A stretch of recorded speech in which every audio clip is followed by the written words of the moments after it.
Quelle couleur de cheveux choisir?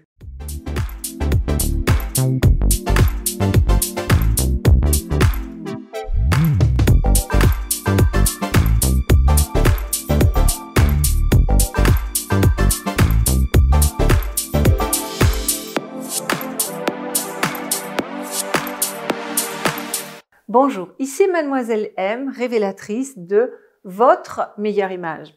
Alors j'ai telle couleur de peau, donc est-ce que je peux me permettre tel balayage, telle coloration?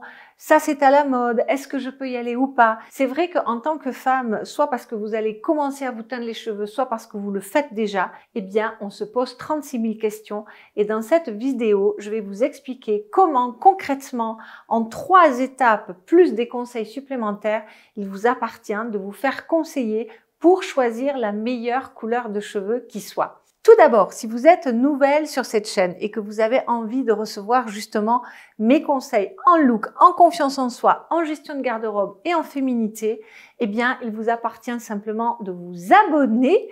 Donc, vous cliquez sur le bouton et ensuite sur la petite cloche. Et n'hésitez pas à partager cette vidéo si vous avez des femmes autour de vous qui se posent la même question que vous, évidemment. Alors, tout d'abord, il faut savoir que lorsque vous recherchez une couleur de cheveux, lorsqu'on prononce le mot couleur, en tout cas chez Mademoiselle M et selon la méthode première impression, il y a un seul mot qui régit le tout, c'est la notion d'harmonie, quelle que soit cette harmonie. Et soit dit en passant, si vous avez l'impression que vos cheveux sont ternes, ils peuvent être ternes pour des raisons de fatigue, de qualité, de texture, mais un cheveu n'est jamais terne. Il est peut-être terne parce que vous ne savez pas choisir les couleurs de maquillage et les couleurs de vêtements, et donc par comparaison, votre cheveu paraît terne, mais c'est comme la couleur des yeux, on a toujours une bonne couleur d'yeux, on a toujours une bonne couleur de cheveux. C'est ce dont on entoure cette couleur de cheveux qui va impacter l'harmonie globale et qui va faire waouh ou pas. Petite parenthèse fermée. Donc, mesdames, lorsque vous allez vouloir choisir votre couleur de cheveux, vous allez prendre en considération 3 choses. La couleur elle-même, la hauteur de ton et les effets que vous allez vouloir produire sur cette couleur. Je m'explique. Et lorsqu'on parle de couleur, vous le savez, on va repartir sur les bases de la colorimétrie. Alors, tout d'abord, vous devez savoir si vous êtes flatté par des tons chauds ou par des tons froids. Parce que à partir de là, eh bien, vous allez décider si vous allez aller vers des teintures, si vous êtes dans le froid, qui pourront, vous voyez, si je vous montre par exemple là, vous avez des tons froids, d'accord? Donc là, vous avez 2 possibilités réellement. Soit vous avez une base, comme c'est le cas chez moi, vous voyez, ma couleur de cheveux là est complètement naturelle. Soit vous allez aller donc vers une base cendrée, un peu dans des marrons, des choses comme ça, vous voyez. Soit vous avez envie de partir sur de la couleur. Alors il faut savoir que lorsqu'on est flatté par les tons froids, les possibilités de teinture dans le froid sont moindres, il faut le savoir, c'est comme ça.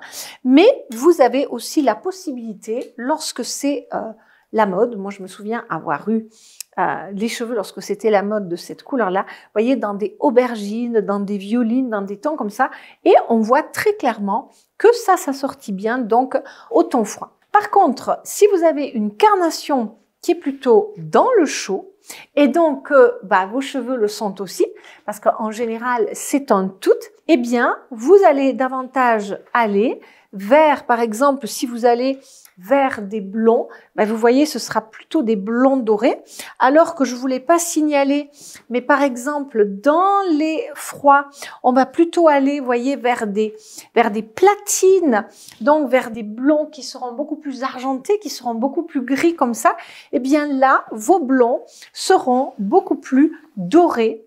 Ou alors, vous allez pouvoir aller vers des tons beaucoup plus cuivrés, voilà. Ou si vous montez bien sûr en intensité, vous allez davantage aller vers des auburn.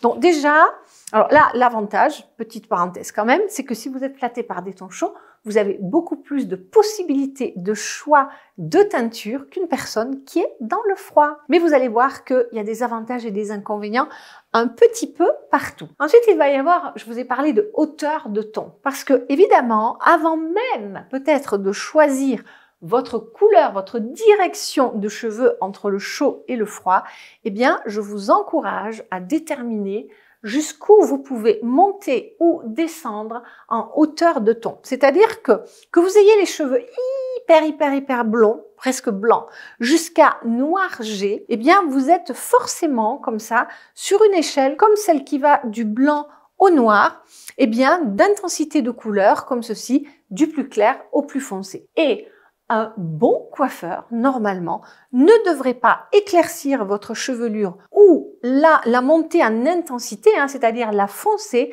de plus de 2 hauteurs de ton.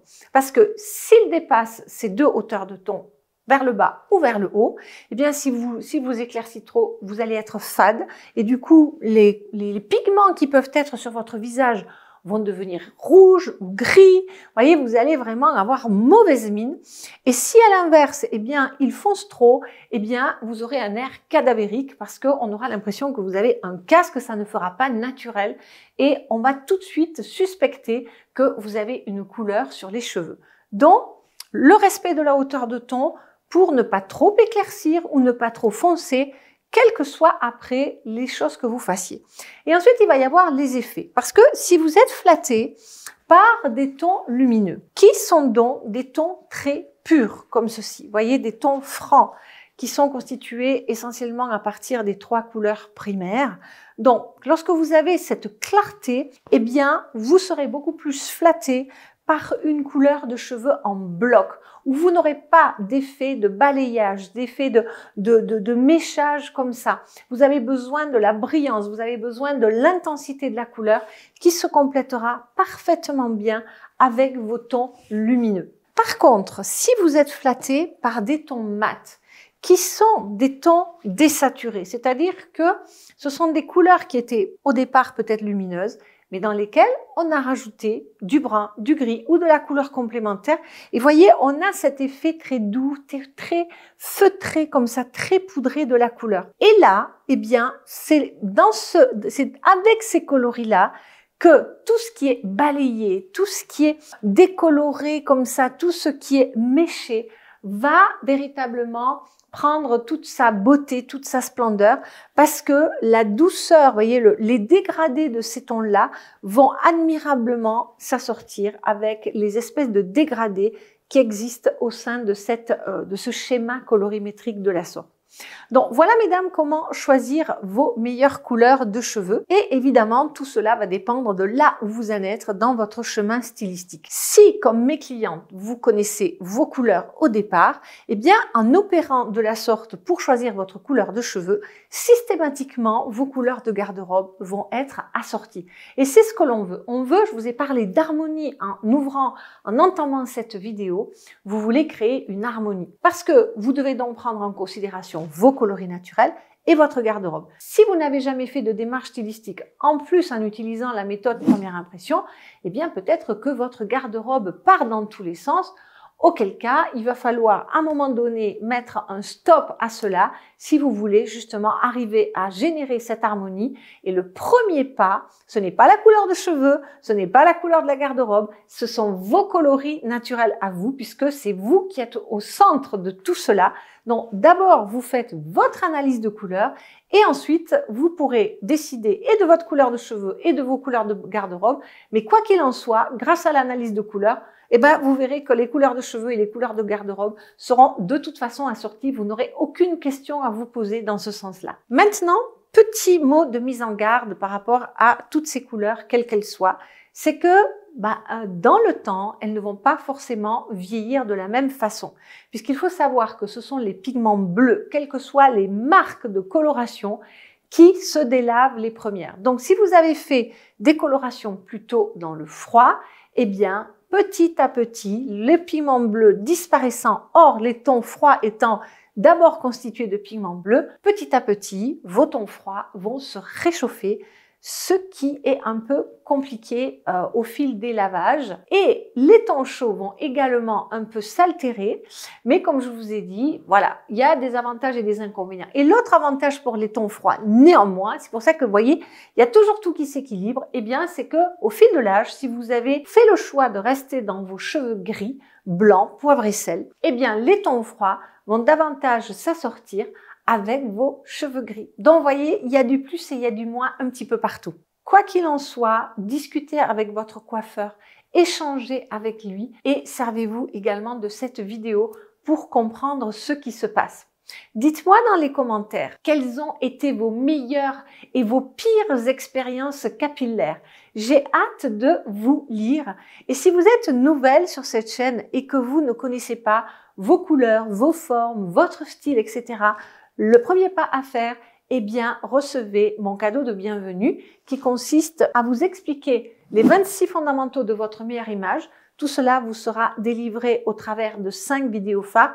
Et pour aller beaucoup plus loin et connaître très exactement quels sont les piliers de la confiance en soi pour ensuite encore mieux porter quelles sont vos couleurs, quel est votre style, comment habiller au mieux votre morphologie, comment gérer votre garde-robe, comment vous maquiller, comment vous coiffer, comment accessoiriser et j'en passe, eh bien, vous avez l'accompagnement Première Impression 100% soi dans lequel toutes ces questions verront leurs réponses et vous serez accompagné par moi-même, mais aussi par la fameuse communauté des beautés rayonnantes qui vous attend à bras ouverts. Comme je vous l'ai dit en préambule de cette vidéo, partagez, likez, c'est tout ce que vous avez besoin de faire pour soutenir cette chaîne grandissante. J'ai également hâte de lire vos commentaires et hâte de vous retrouver également dans une prochaine vidéo. C'était Mademoiselle M, révélatrice de votre meilleure image. Bye bye!